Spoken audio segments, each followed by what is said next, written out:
बिस्मिल्लाहिर्रहमानिर्रहीम सलाम अलैकुम जी भाईजान की हाल है सारे भाइयों ठीक ठाक हो। उम्मीद करना सारे भाई ठीक ठाक होंगे।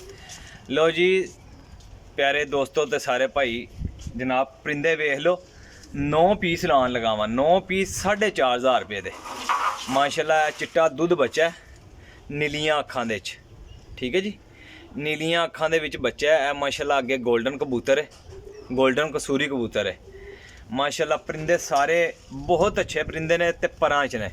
एक पीस जेह्ड़ा ना वो परिंद नहीं है, गोल कट्टे है, पट्ठी है वो गोल्डन ठीक है। जोड़ियां वास्ते कट्टी सी मुंडे वो भी विच दे दी है ठीक है जी। बाकी पीस तुसीं सारे वेख लियो जे माशाल्लाह अच्छे पीस ने क्वालिटी वाले।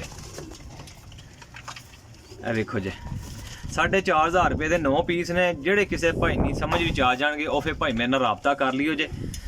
नंबर मेरा 0307 15 39 639 कॉल एंड व्हाट्सअप। लोकेशन मेरी जेलम सराय आलमगीर है। कार्गो पूरे पाकिस्तान ही 3 पीस है ने, 2 है तो 1 है उत्ते ठीक है जी। लाखा पीस है माशाल्लाह। बांका पट्ठा जे पिछे टैडी कबूतर जे। उस तो पीछे जनाब है गोल्डन मादी है, गोल कट्टी है ठीक है जी जोड़ियां वास्ते। उस तो पीछे जनाब मेरी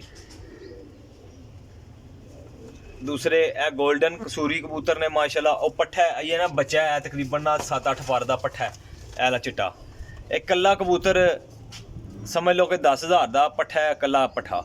तो माशाल्लाह कबूतर सारे अच्छे ने। 9 पीस ने 4,500 रुपये के ने। जेड़े किसी सज्जन भाई नहीं समझ भी आ जाएंगे वो फिर भाई मेरे नाल राबता कर लियो जे।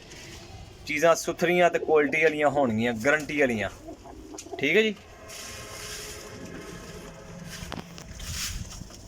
कबूतर काम करने वाले ने हड्डी जोड़ दे बहुत मजबूत कबूतर जे, बहुत मजबूत। लो जी जनाब कार्गो इंशाल्लाह जिथे कहोगे इंशाल्लाह भाइयों की खिदमत विच हो जाएंगे ठीक है जी। अपने भाई दिओ इजाजत, अल्लाह हाफिज़। यूट्यूब चैनल मेरा इब्राहिम पिजन पॉइंट लाजम उन्होंने सबसक्राइब करो, लाइक करो, शेयर करो जी। ओके जी।